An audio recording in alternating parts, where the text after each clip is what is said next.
ഒരുപാട് സ്ഥലങ്ങളിൽ ചെയ്യുന്നുണ്ട്. ഇന്നും അതിൽ പുതിയ പുതിയ മാറ്റങ്ങളും പരീക്ഷണങ്ങളും വെച്ച് ചെയ്യുന്നുണ്ട്. തോൽപ്പാവക്കൂത്ത് ഇന്ന് കൂടുതൽ നമുക്ക് പ്രചാരം ലഭിക്കുന്നുണ്ട്. എന്താ കാരണം എന്ന് വെച്ച് കഴിഞ്ഞാൽ, നമ്മളൊക്കെ വെസ്റ്റേൺ കൾച്ചർ അഡോപ്റ്റ് ചെയ്തപ്പോ വെസ്റ്റേൺസ് നമ്മുടെ കൾച്ചർ അഡോപ്റ്റ് ചെയ്യുന്നുണ്ടായിരുന്നു. അങ്ങനെയാണ് 2018 വരെയുള്ള സമയങ്ങളിൽ, കോവിഡ് വരുന്നതിന് മുന്നേ വരെ എല്ലാ വർഷവും 1-2 വിദേശ യാത്ര ഞങ്ങൾക്ക് ഉണ്ടാവാറുണ്ട്. ചൈനയിൽ ഞാൻ അടുപ്പിച്ച് 3 വർഷം പോയിരുന്നു. 3 വർഷം പോയത് അവിടുത്തെ കുട്ടികൾക്ക് പാവകളി പഠിപ്പിച്ചു കൊടുക്കാനാണ്. അത് നമ്മളൊക്കെ അത്ഭുതപ്പെടുന്ന, ഒരിക്കലും നമ്മൾ പ്രതീക്ഷിക്കില്ല കിൻഡർ ഗാർഡൻ കുട്ടികൾക്ക് തോൽപ്പാവക്കൂത്ത് പഠിപ്പിച്ചു കൊടുക്കുക എന്നുള്ളത്. നമ്മളൊക്കെ വിചാരിക്കും എന്തിനു പഠിപ്പിക്കുന്നു. നേരത്തെ സാറ് രാവിലെ ചോദിച്ചിരുന്നു. അപ്പൊ ഞാനത് കാര്യങ്ങൾ പറയാം എന്ന് വിചാരിച്ചതായിരുന്നു. കിൻഡർ ഗാർഡനിൽ പഠിക്കുന്ന കുട്ടികൾ മുതൽ തോൽപ്പാവക്കൂത്ത് ഉപയോഗിക്കുന്നുണ്ട്. സാർ തന്നെ പറയുന്ന വാക്കുണ്ടായിരുന്നു, പാവകൾ കാണുമ്പോൾ, ചലനം കാണുമ്പോൾ നമുക്ക് കുറെ കാര്യങ്ങൾ പഠിക്കാൻ പറ്റും. സത്യമാണ്.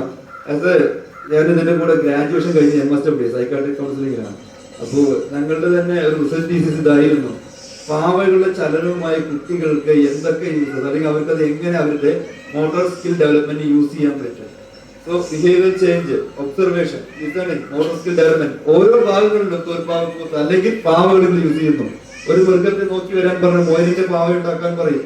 ആ മുയലിനെ ആ കുട്ടി അന്ന് മുഴുവൻ അനലൈസ് ചെയ്യുന്നു. മുയൽ എങ്ങനെ നടക്കുന്നു, ചലിക്കുന്നു, എങ്ങനെ ശബ്ദമുണ്ടാക്കുന്നു മുതലായ ഓരോ കാര്യങ്ങളും കുട്ടി ഒബ്സർവ് ചെയ്യുന്നു. So it will increase his or her observation skill. ഇത് നാളെ അവരവിടെ പാവയെ ചലിപ്പിച്ച് കാണിക്കുകയാണ്. അപ്പൊ അവരവിടെ എന്ത് ചെയ്യുന്നു, ഇത് എങ്ങനെ ചലിപ്പിക്കുന്നു അവർ പഠിക്കുന്നു. ഇതുകൊണ്ട് അവർക്ക് ഉണ്ടാകുന്ന ഡെവലപ്മെന്റ് വളരെ വലുതാണ്. ഇങ്ങനെ ചെറിയ ചെറിയ മാറ്റങ്ങൾ അനിവാര്യമാണ് എന്ന് നമ്മൾ മനസ്സിലാക്കുന്നതിന് മുന്നേ തന്നെ അതർ കൺട്രീസിലെ ആൾക്കാർ മനസ്സിലാക്കുകയും കുട്ടികൾക്ക് ചെയ്യുന്നുമുണ്ട്.